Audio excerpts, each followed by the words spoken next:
Good morning to all who are preparing out there for their exams and especially to all those banking aspirants जिनका bank PO and IBPS SO का exam होने वाला है. In today's session we are going to solve mocks on Indian banking services. ये previous year question paper से है. So start करते हैं.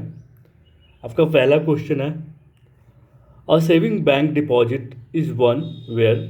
अब देखो, जो सेविंग बैंक डिपॉजिट होता है ना, वो क्या होता है, उसमें क्या होता है, कोई भी इंडिविजुअल बैंक में अपना जो पैसे, बैंक में जो कोई भी इंडिविजुअल जो बैंक में पैसे जमा करता है वो सेविंग बैंक अकाउंट में डिपॉजिट करता है ना. तो देखो, ये जो सेविंग बैंक डिपॉजिट होता है ये वो अमाउंट होता है जिसे हम डिपॉजिट भी कर सकते हैं और निकाल भी सकते हैं एज पर आवर रिक्वायरमेंट, है ना. ठीक है, तो इसमें ऑप्शन ये सही होगा. ठीक, saving bank account are opened by. अब देखो, सेविंग बैंक अकाउंट हर इंडिविजुअल खोल सकता है ना, पूरे कंट्री में कहीं भी, पूरे कंट्री में किसी भी बैंक में हर इंडिविजुअल सेविंग बैंक अकाउंट खोल सकता है. ठीक है. Now, which of the following is not required for opening a bank account. अब देखो, बैंक अकाउंट खोलने के लिए हमें आइडेंटिटी प्रूफ की ज़रूरत पड़ती है, लाइक आधार कार्ड, एड्रेस प्रूफ की ज़रूरत पड़ती है, रिसेंट फोटोग्राफ की ज़रूरत पड़ती है, बट डोमाइसाइल सर्टिफिकेट जो स्टेट सर्टिफिकेट है उसकी ज़रूरत नहीं पड़ती. या तभी ना यूपी का बंदा भी बॉम्बे वॉम्बे में अकाउंट खुलवा लेता है. नाउ, और saving bank account opened with a commercial bank with zero balance or very minimal balance is known as, उसे हम नो फ्रिल अकाउंट कहते हैं, है ना. कि अगर कोई सेविंग अकाउंट खुलवाता है और उसमें कोई पैसे ही नहीं डालता या फिर बहुत ही कम पैसे रखता है सेविंग अकाउंट में अपने, मतलब at the time of opening, तो उस समय हम क्या कहेंगे उस अकाउंट को, no frill account. Now, in a bank which of the following are usual types of account.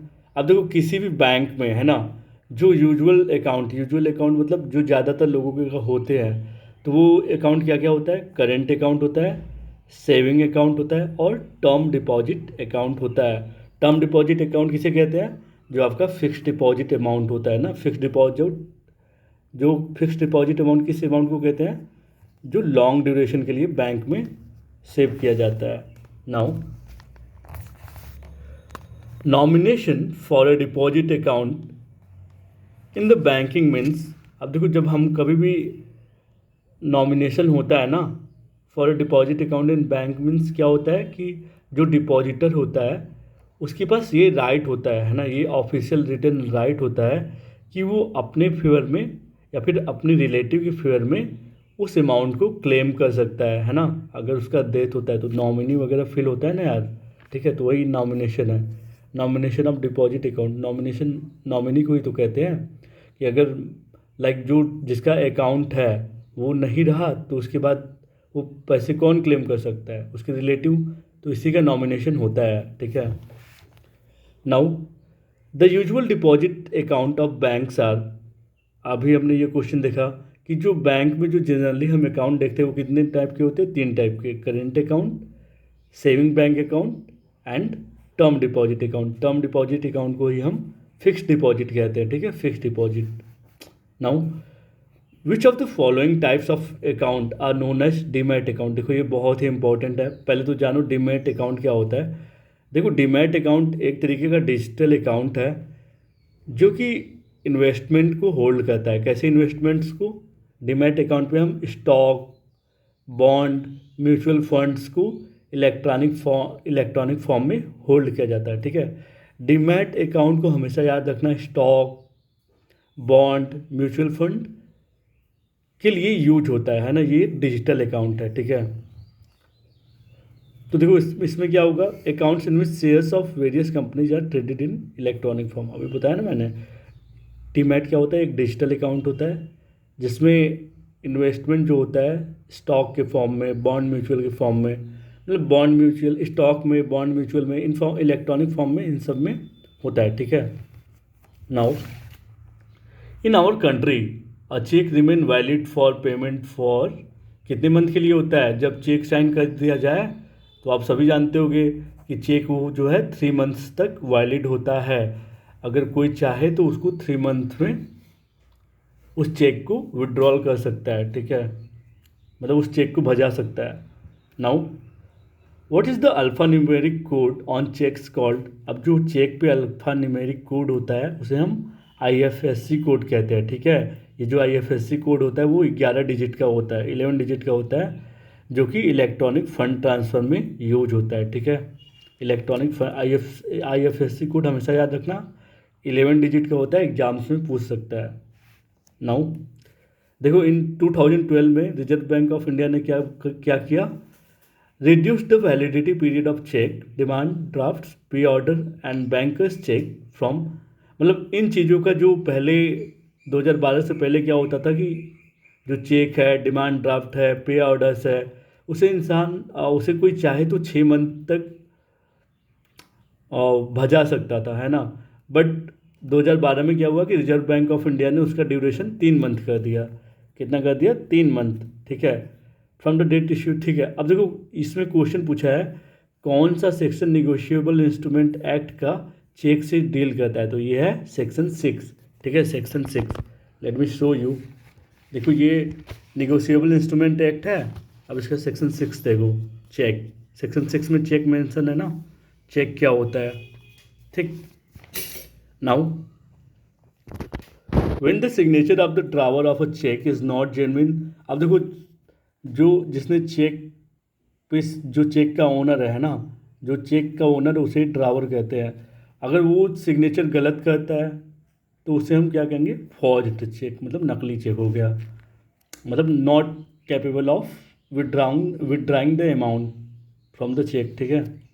Now a cheque is considered as stale when it has been in circulation for, देखो अब stele का मतलब क्या होता है? पुराना। कोई भी चेक पुराना कब हो जाएगा सर्कुलेशन में? हमने अभी देखा ना कि चेक का जो ज़्यादातर पीरियड है, जो मैक्सिमम पीरियड है ना, चेक को विड्रॉल कराने का, वो 3 मंथ है, ठीक है। अब चेक पुराना कब होगा? जब अगर उसकी डेट बीत जाएगी, ठीक है, उसकी डेट जब बीत जाएगी ना, स्टेल मतलब पुराना। A cheque is considered as stale, अब वो जो चेक है उसे हम पुराना कंसिडर करेंगे कब? जब वो 3 मंथ से ज़्यादा हो जाए, है ना। तो फिर क्योंकि बैंक के पास वो अथॉरिटी नहीं है कि उस चेक को विड्रा करे कैश में, ठीक है। Now what is the type of cheque which is presented for payment after दिया है, after 3 month from the date of cheque? अगर 3 मंथ से बाद कोई चेक आप ला के देते हो, मान लो वो पहले का ही साइन किया हुआ है, उसका 3 मंथ वैलिडिटी है, फिर आप उस चेक को बैंक में ले गए, तो जो बैंक की अथॉरिटी है उसे स्टेल चेक बोल देगी। अगर 3 मंथ के बाद आप ले जाते हो, अगर 3 मंथ के पहले लेके जाते हो तो आप कैश विड्रॉल कर सकते हो उस चेक से, ठीक है। अब देखो, क्रॉसिंग ऑफ चेक जब होता है तो क्रॉसिंग ऑफ चेक क्या कहता है, क्या चेक बताता है कि वो जो चेक है वो इनएलिजिबल हो गया, ठीक है, आप उसे विड्रॉ नहीं कर सकते, ठीक है, बस उसका ओनर ही विड्रॉ कर सकता है, जो अकाउंट का ओनर है, account holder. Now if a cheque is post dated the bank on which it is drawn, तो उसमें क्या होगा? अगर चेक पोस्ट डेटेड है, हमने अभी पढ़ा ना, तो जो बैंक है उसको ऑनर नहीं करेगा चेक को, ठीक है, before the date of the cheque, ठीक है। पोस्ट डेटेड चेक को बैंक क्यों ऑनर करने जाए, ठीक। Now in which of the following account is operation by cheque permitted, देखो, in which of the following account operation by cheque permitted, तो ये किस में होता है? Saving bank and current bank. देखो, जो सेविंग बैंक होता है वो इंटरेस्ट देता है ना, जो भी जितने भी इंडिविजुअल जिनका सेविंग बैंक में अकाउंट है वो इंटरेस्ट देता है। बट जो करेंट अकाउंट होता है ये ट्रेड पर्पजेज़ के लिए होता है। ट्रेड पर्पज में क्या होता है? लोगों को जल्दी से डालना, जल्दी से निकालना पैसा होता है ना, तो उसमें इसमें क्या होता है कि बैंक जो है इंटरेस्ट नहीं देता। अगर किसी का करेंट अकाउंट में अकाउंट है ना, बैंक में अगर किसी का करेंट अकाउंट है तो उसे बैंक इंटरेस्ट नहीं देता। नो, और ट्रेवलर्स चेक इज, अब जो ट्रेवलर चेक होता है उसे क्या कहते हैं? A prepared instrument issued by a bank or finance which can be substitute of cash. Traveller cheque वो चेक होता है जो केस के लिए सब्सटीट्यूट होने के लिए रेडी रहता है ऑलरेडी, है ना। Now if a cross cheque is presented for payment, अगर देखो क्रॉस चेक प्रेजेंट किया जा रहा है पेमेंट के लिए, है ना, तो cash can be paid across the counter to the account holder only.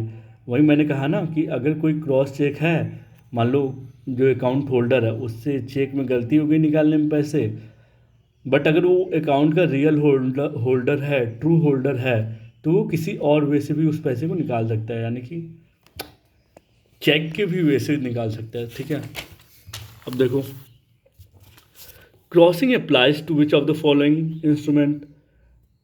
ये सब देखो इंस्ट्रूमेंट है ना, प्रोमिसरी नोट, बिल्स, हुंडीज, ये सब निगोशिएबल इंस्ट्रूमेंट के टर्म है। ठीक है, तो चेक भी हमने देखा था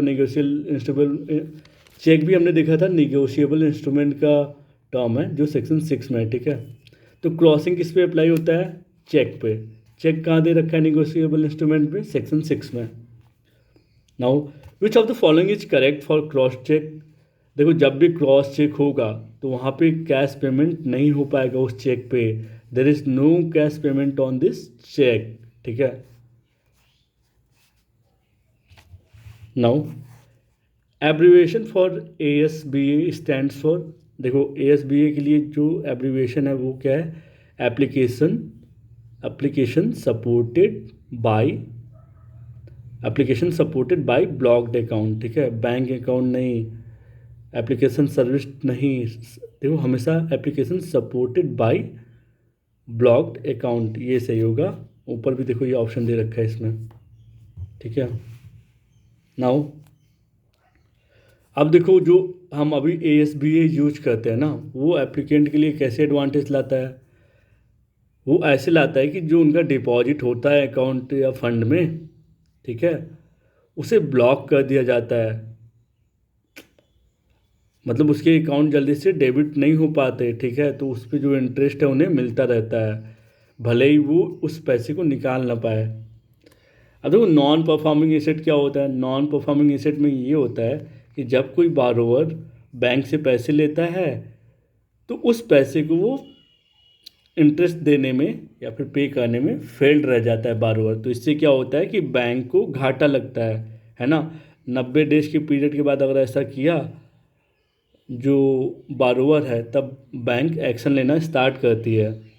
तो इसमें क्या होता है कि ये नॉन परफॉर्मिंग एसेट क्या है? एक एसेट है जो इनकम जनरेट करना बंद कर देती है। किसके लिए? बैंक के लिए। क्यों? क्योंकि बारोवर जो है वो बैंक से लिया हुआ लोन दे ही नहीं पा रहा है। ठीक है, बारोवर जो पैसे निकालता है। मोबाइल बैंकिंग, अब जब आप सभी मोबाइल बैंकिंग करते हो ना यार, तो मोबाइल बैंकिंग में क्या होता है? हमें एक अकाउंट चाहिए होता है बैंक का, है ना, और एक इंटरनेट चाहिए होता है जो उस मोबाइल पेमेंट बैंक से कनेक्टेड हो। ठीक है, A lot of banks in India these days are offering M-banking facility to their customer. What is the full form of M-banking? M-banking का फुल फॉर्म क्या है?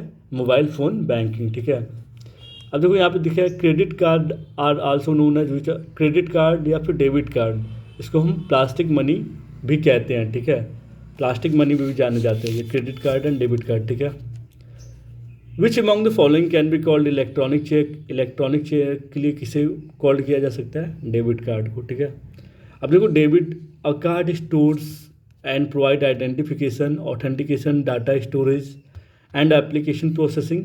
ये किस में होता है? डेबिट कार्ड में होता है। डेबिट कार्ड में आपकी आइडेंटिटी होती है, डेटा स्टोर होता है ना, आपका पहचान होता है। ठीक है, तो वो किस में स्टोर होता है? डेबिट कार्ड में। ठीक है, buy now pay now refers to which of the following? Buy now pay now, अभी खरीदो अभी पे करो, तो ये डेबिट कार्ड से होता है। ठीक है, डेबिट कार्ड से होता है। क्रेडिट कार्ड से तो लोग बस खरीदते हैं, पे नहीं करते। Now the term market for debit card is all existing account holder. ठीक है, target market for debit card is, target market कौन होता है डेबिट कार्ड के लिए? सभी अकाउंट होल्डर्स होते हैं। ठीक है, द टर्म प्लास्टिक मनी किस, प्लास्टिक मनी देखो ATM और क्रेडिट कार्ड को कहते हैं। अभी हमने ऊपर देखा ना, plastic money ATM, credit and debit card, plastic money ATM और क्रेडिट कार्ड को भी कहते हैं। ठीक है, now which among the following is not a payment card technology, यहाँ पे पूछा नॉट, कौन सा नहीं है, बट इसमें क्या है, पेमेंट कार्ड टेक्नोलॉजी में सभी हैं, magnetic strip card, smart card, fleet card सभी है, तो दैट्स वाई ये ऑप्शन होगा ऑल ऑफ देम, ठीक है। इसमें नॉट पूछा है, आप क्वेश्चन को देख लो। देखो यार, आप जब IBPS बैंक PO का एग्जाम दोगे तो ऐसे ही 5 ऑप्शन आपको आते हैं, 4 नहीं आते, 5 आते हैं। नाउ डेबिट कार्ड क्या है, डेबिट कार्ड एक कार्ड है जो यूज होता है किस चीज़ के लिए, विड्रॉ करने के लिए, पेमेंट को, है ना, पैसे को, बैलेंस को, ठीक है। आपका ATM कार्ड भी तो डेबिट कार्ड ही है यार। State Bank of India on May 2015 launched State Bank RuPay. देखो यहाँ से आपको एक इन्फॉर्मेशन क्या मिली कि जो स्टेट बैंक ऑफ इंडिया है उसने क्या किया था, बैंक रुपए प्लेटिनम डेबिट कार्ड को लॉन्च किया था। कब किया था, 2015 में। बैंक रुपए platinum card debit card launched by state Bank of India on 2015 में, इन 2015। तो इसका जो एसोसिएशन है वो national payment corporation of India से, ठीक है। तो the RuPay card is accepted eight, देखो जो रुपे कार्ड है जो SBI निकालती है यार, SBI कुछ निकालनी मतलब बहुत बड़ी चीज़ निकाल ली है। तो रुपे कार्ड जो होता है वो ATM भी एक्सेप्ट करता है, E-कॉमर्स भी एक्सेप्ट करता है और POS भी एक्सेप्ट करता है, ठीक है। Now which of the following is a leading electronic payment technology form, the logo of the form can be seen printed on card ATM centres, तो वो वीज़ा पे होता है, ठीक है। Which of the following is credit card association, master card आप कहते हो ना, मास्टर कार्ड सभी जगह यूज होता है, ठीक है। Which of the following is known as plastic money, plastic money हमने कितनी बार देखा, क्रेडिट कार्ड और डेबिट कार्ड को कहते हैं, डिमांड ड्राफ्ट को नहीं, डिमांड ड्राफ्ट तो कागज़ का होता है यार। विच of the following is full form of CVV जो होता है आपके ATM के पीछे होता है ना, ATM के पीछे होता है, ATM कार्ड वगैरह के पीछे होता है CVV का फुल फॉर्म क्या होता है, card verification value, card verification value. अब देखो जो CVV है उसको और क्या जाना जाता है, किस